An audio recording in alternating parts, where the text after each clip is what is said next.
en avant et 1 cm en avant. D'accord? Alors ça fait 3 coupes verticales au niveau du lobe frontal et 3 coupes verticales au niveau du lobe pariétal et du lobe occipital. D'accord? Vous observez là, j'avais une pince. Là, c'est quoi? Par exemple, ici, on trouve quoi? C'est là. Césure. La césure. Pariète occipitale. Vous voyez combien elle est profonde sur sa face médiale. Sur la face latérale, bon, il n'est pas toujours très bien exprimé. Est-ce que je peux avoir la pince? Je ne sais pas comment tu t'appelles. Lucie. Lucie, est-ce que je peux avoir la pince? Merci. C'est pas elle, c'est lui. Annie.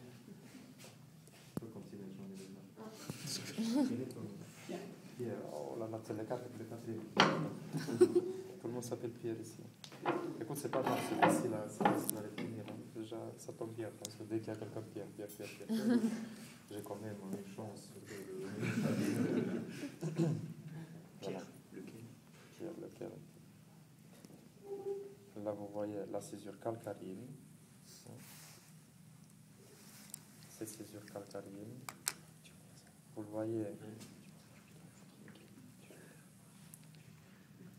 Alors, la césure calcarine, vous voyez, elle est toujours profonde, tout comme la césure pariéto-occipitale. La césure calcarine, elle est bien profonde, d'accord? Elle arrive à joindre la césure pariéto-occipitale pour former cette forme triangulaire qu'on appelle cuneus, tout à fait, qu'on appelle cuneus. C'est vrai, c'est parfait. Là, on a la césure calloso-marginale.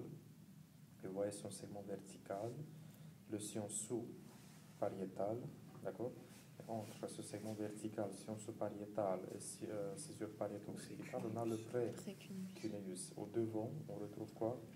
Le lobule paracentral. Il est délimité par ce segment vertical de la césure calloso-marginale et par le sillon, on a le sillon central, le sillon pré-central qui se continue en fait sur la face médiale.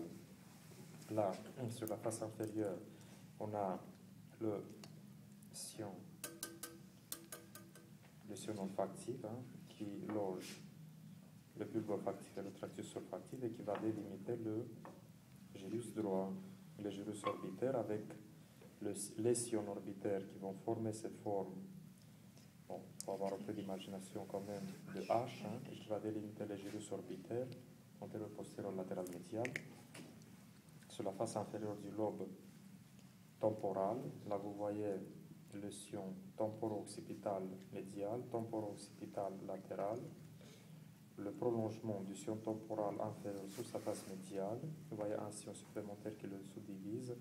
Mais de toute façon, celui-là, c'est le sillon temporal inférieur, temporal inférieur, le gyrus temporal latéral et le temporo-occipital latéral et le gyrus temporo-occipital médian, dont le gyrus para-hippocampique fait partie. La partie antérieure de ce gyrus, l'extrémité antérieure de ce gyrus para-hippocampique, qui est légèrement arrondie, s'appelle une puce. Très bien. Sur la face latérale, vous avez tout identifié, césure latérale, sillon central, sillon post-central, sillon pré-central, gyrus post-central, même les sillons frontaux, supérieur, inférieur, avec les 3 gyrus frontaux, gyrus frontal supérieur, moyen, intermédiaire et inférieur, avec sa partie triangulaire. Vous voyez combien elle est bien représentée, sa partie orbitaire en avant, sa partie operculaire en arrière. Dès qu'on ouvre les lèvres de cette césure latérale de Sylvius, on tombe sur quoi? Sur le lobe de l'insula, qui est une portion, rien qu'une portion de l'écorce cérébrale enfuie à l'intérieur des hémisphères. D'accord.